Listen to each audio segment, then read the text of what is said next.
Poehemian Poetry Podcast presents Mark Kuhar from Cleveland, Ohio. It's really nice to have you here today. Can you tell me about your poetic journey?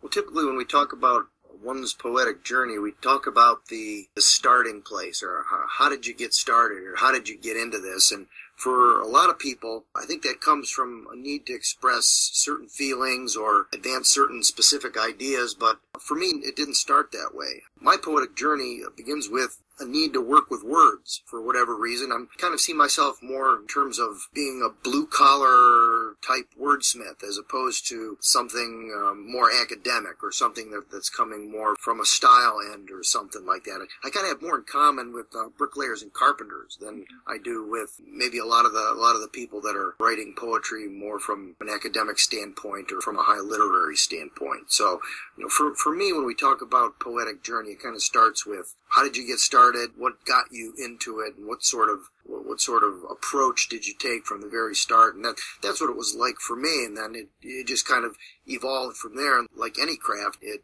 continues on and on as you continue to work, and you get better and better and better at it. Better meaning on your own terms, not maybe what somebody else might judge it better, but you get a better feel for how to do what you're doing and what you want to accomplish with your craft. Excellent. I've had the pleasure of attending many Deep Cleveland poetry readings, and I've heard that you actually founded Deep Cleveland itself. Can you tell me a little bit more about that? Back in 2001, there was a lot of poetry events happening in Cleveland, and almost all of the events were exclusively happening either downtown or on the east side. There was nothing that was going on the west side of Cleveland. I mean, it was art and poetry wasteland. And at one point, I just looked at that and said, well, somebody's got to start something on the west side of Cleveland here. I mean, there's got to be something a little bit further south and a little bit further west, because I knew there were a lot of people out in that area. So I went to the Borders bookstore in Strongsville, that's now sadly gone, and talked to the manager and said, we'd like to start up a poetry event here once a month where people could come and we'd gather and we'd read poetry. And he about jumped out of his skin. He was just thrilled to death that, that kind of thing could happen in his store. So he just jumped through all kind of hoops to have us do it. And he gave us the art book section over in the corner. He gave us a sound system, and he basically said, go to it, have at it. Promote it all you want. We'll put it in the Borders bookstore newsletter, and we'll publicize it as much as we can using our resources. But you feel free to do that as well and see where it goes. So we kicked that off in 2001, and the first person to show up at the Deep Cleveland Poetry Hour was Joshua Gage, who at that time was a young man who had hair down to the middle of his back, and he showed up with a collection of origami birds and animals that he had made and handed them out to everybody. And he was probably our first reader. So Josh kind of jumped in from the very start and helped to make it his own venue as well. And then a lot of other people started coming, and people like Dan Smith and Miles Budimir and J.E. Stanley and Joanne Cornelius. Everyone started coming, and then we started to get big names coming in from in and around. When I say big names, I mean people who are famous in the neighborhood, so to speak. So Ray McNeese came in, and Michael Salinger, and Vladimir Swarinsky, and a lot of people, Terry Provo. A lot of people were very, very good readers and had a very, very positive impact on poetry in Northeast Ohio. And so it really got to be an exciting event, and became something that really on the west side of Cleveland was kind of the place to be. Unfortunately, as you know, Borders closed, and everything had to kind of change over there. And then from my own standpoint, I started this thing on a Friday night, and all of a sudden, at some point in my life, Friday nights became just a terrible night for me to go out and read poetry. I had a lot of other things going on family-wise, and so I literally stopped coming to the poetry hour that I created. Josh Gage, as he had from the very beginning, took the ball and began to run with it. And by that point, he was the guy in the purple bathrobe, and he's a very good poet and a very good guy, and he's kept it alive ever since then. So I've been very proud to see that thing go on now for more than 10 years. Yeah, now it's at Mugshots Coffee, and it's still a major success. And, it's right by Borders, so. Yeah, it's not that far away. It's still, kind of west side-ish, and, I haven't been to Mugshots yet. I hope to get there and hear some poets that have come over the years, and new ones that have come that I haven't got to hear, and maybe do a little bit more with it going forward. It would definitely be nice to see you there. I'm sure everybody would be happy to see you. Also, I was just wondering, where would one find your poetry, both online and in print? Well, over the years, I've tried to make it a point to see my name in print and online as much as possible. Maybe from the print standpoint, maybe the first big print success I had was in an anthology called "An Eye for an Eye Makes the Whole World Blind: Poets on 911." It's an anthology of national significance. It came out, it was published by Regent Press. It came out obviously after the 911 attacks, and a lot of poets weighed in on that. A lot of very, very good people were in there, and I was very honored to have my work included by Alan Cohen, who was the person that launched that publication. And that book got written up, all over the country in various different book reviews and in national newspapers. And the newspaper in San Francisco actually even referenced my poem as in one of their reviews. So I was very pleased with that. And after that, I've had work published. Bottom Dog Press, Larry Smith's Bottom Dog Press has published some of my work in their anthology American Zen. Action Poetry was a book that was put out by a website called litkicks.com. I had work in there.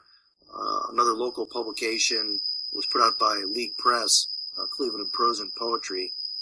I've had work in there. I was in the last Art Crimes that Smith put out.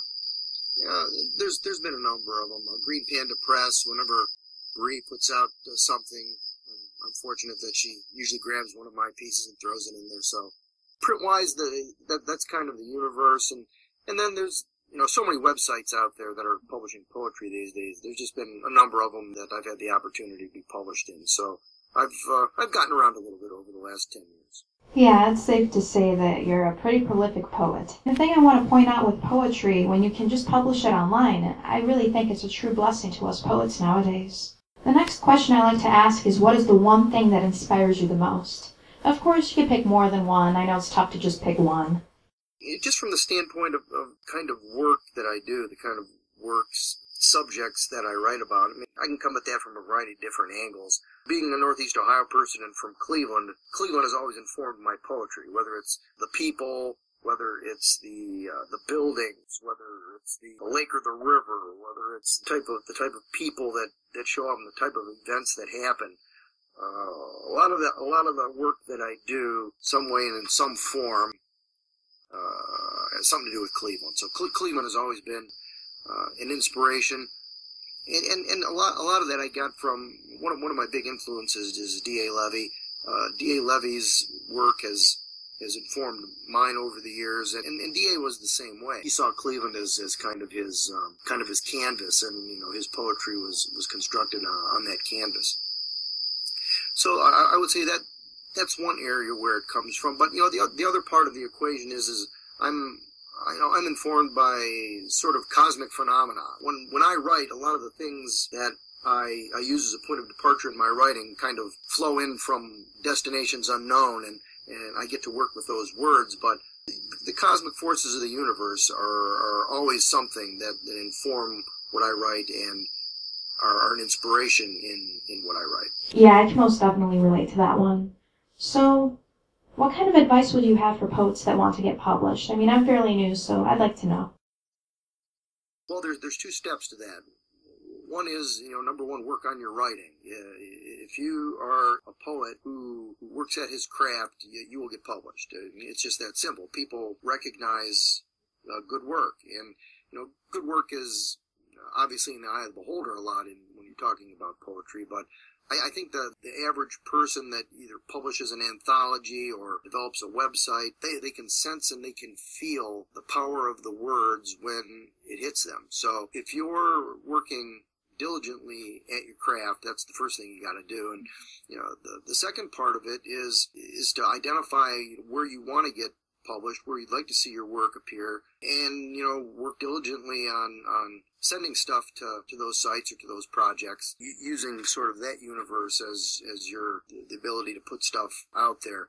And the other thing is really, in as much as possible, personal relationships with people that are making those decisions are very important. I've been lucky to be able to strike up friendships and conversations with people around the country because maybe we have a common interest in the beat poets or Maybe we have a common interest in certain kinds of music, or certain kinds of literary approaches or something like that, and you just kind of get to know people, and they can point you in the right direction as well as help you. So that's the other thing is to kind of don't just be the poet sitting behind a desk or sitting in your own universe sending stuff out. Be involved on an intellectual and emotional and personal level with as many people as you can that are doing literary things, and that can be a great help to you.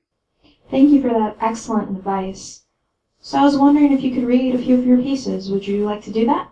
Sure. I recently put together a new collection called Mercury in Retrograde, and I'd like to read a couple of poems from this publication. The first one is called Working 1952, which is actually a poem I wrote for my grandmother, my late grandmother, and it goes like this. My grandmother worked for Osborne Brush. She bristled when I asked her if she liked her job. A factory hell, she said, but I made friends I keep to this day. I remember the summer picnics at Euclid Beach Park, the Christmas parties at the old Slovenian Hall, how during World War II we made tank parts, our little contribution to the war effort. The way they gave me an advance on my paycheck when the going got rough. How they took care of me when I cut off a piece of my finger on the blade of a machine. Yes, it was a factory hell, but back then, your company took care of you. And after 25 years, they gave you a watch with a red Osborne logo right on the face. That's what she told me, back when I was young enough to ask questions, and she was still alive. I have an old black and white photo of her wearing glasses and an apron, eyes cast down on the whisk broom head as she tooled it. I can only guess what was going through her mind in 1952, when there was honor in factory labor, and families were as strong as the back of a Labor Day mule. Thank you. This is called Dreaming Your Name in Soft Waltz Time. My parents would take me to the old Croatian hall, and there was a band playing, tamburitsa music. It was usually a wedding or some kind of Easter dance, and I would touch the wooden rail on the front of the long bar, smooth from 50 years of drunks leaning on it, and I would sip a grape soda and look for something to do. And the aroma of fried chicken would float on the breeze with cigarette smoke and body odor, spilled beer and cologne. And the girls would dance barefoot in the center of the cavernous room, and I never knew what would come next.